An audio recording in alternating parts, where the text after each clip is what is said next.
Namaste, welcome to Vijay Kranti, Voice of Telangana. This is Mani.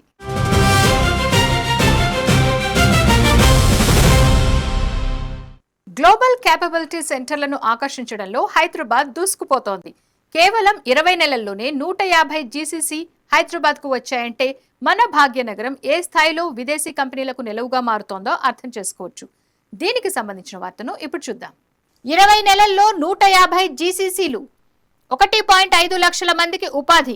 Hyderabad పై ప్రపంచ సంస్థల నమ్మకానికి నిదర్శనమిది.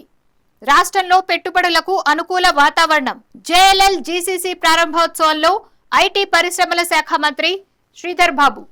తెలంగాణలో గ్లోబల్ క్యాపబిలిటీ సెంటర్లు జోరు కొనసాగుతోందని రాష్ట్ర ఐటీ పరిశ్రమల శాఖ మంత్రి దుద్దిళ్ల శ్రీధర్ బాబు అన్నారు. గడిచిన 20 నెలల్లో కొత్తగా 150 జీసీసీలు ఏర్పాటయ్యాయని, వీటి ద్వారా 1.5 లక్షల మందికి ఉపాధి లభించిందని వెల్లడించారు.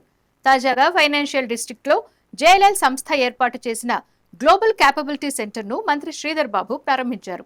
ఈ సందర్భంగా ఆయన మాట్లాడుతూ, ప్రపంచవ్యాప్తంగా పెట్టుబడులకు అనువైన ప్రాంతాలను గుర్తించి సిఫార్సు చేసే సంస్థగా జేఎల్ఎల్ కు ప్రత్యేక గుర్తింపు ఉందని, అలాంటి సంస్థ సైతం హైదరాబాద్ ను తన జీసీసీ కేంద్రంగా ఎంచుకోవడం తెలంగాణ సామర్థ్యానికి నిదర్శనమని పేర్కొన్నారు. ప్రపంచవ్యాప్తంగా సంప్రదాయ ఐటీ కార్యకలాపాలు మార్పులకు లోనవుతున్న తరుణంలో ఇన్నోవేషన్ ఆధారిత జీసీసీలు భవిష్యత్ ఉపాధికి ప్రధాన కేంద్రాలుగా అవతరిస్తున్నాయని మంత్రి చెప్పారు. ఏఐ ఆటోమేషన్ ప్రభావంతో సాంకేతిక రంగంలో మార్పులు వచ్చినా జీసీసీల ప్రాధాన్యం ఏమాత్రం తగ్గలేదని స్పష్టం చేశారు. తెలంగాణలో జీసీసీల జోరుకు అత్యుత్తమ మౌలిక సదుపాయాలు, నైపుణ్యం కలిగిన మానవ వనరులు, పరిశ్రమల ఏర్పాటుకు అనుకూలమైన ప్రభుత్వ విధానాలే ప్రధాన కారణాలన్నారు. హైదరాబాద్ నగర అభివృద్ధిలో ఔటర్ రింగ్ రోడ్ ఎంతో కీలక పాత్ర పోషించిందో, ఇప్పుడు regional ring road, AI city, Bharat future city వంటి ప్రాజెక్టులు భవిష్యత్ పెట్టుబడులకు బలమైన పునాది వేస్తున్నాయని చెప్పారు. పరిశ్రమల అవసరాలకు అనుగుణంగా ఏఐ, డీప్ టెక్, అధునాతన సాంకేతిక రంగాలకు అవసరమైన మానవ వనరులను రాష్ట్రం సిద్ధం చేస్తుందన్నారు. ఐటీ కేంద్రంగా మాత్రమే కాకుండా అత్యాధునిక సాంకేతిక రంగాల్లోనూ ప్రపంచ స్థాయి ఆవిష్కరణలకు వేదికగా హైదరాబాద్ ఎదుగుతుందని మంత్రి తెలిపారు.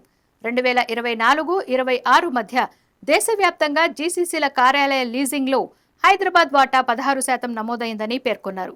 నగరంలో మొత్తం కార్యాలయాల లీజింగ్ లో జీసీసీల వాటా 42%కి చేరుకుందని, ఇది హైదరాబాద్ ఆర్థిక వ్యవస్థలో జీసీసీలకు పెరుగుతున్న ప్రాధాన్యాన్ని ప్రతిబింబిస్తోందన్నారు. ఆరోగ్య సంరక్షణ, బయోటెక్నాలజీ, సెమీకండక్టర్ రంగాలకు చెందిన జీసీసీల ఏర్పాటులో హైదరాబాద్ తొలి ఎంపికగా నిలుస్తుందన్నారు. జేఎల్ఎల్ ఏర్పాటు చేసిన గ్లోబల్ క్యాపబిలిటీ సెంటర్ పూర్తి స్థాయిలో కార్యకలాపాలు ప్రారంభిస్తే వచ్చే 2 ఏళ్లలో సుమారు 1600 మందికి ఉపాధి లభించనుంది.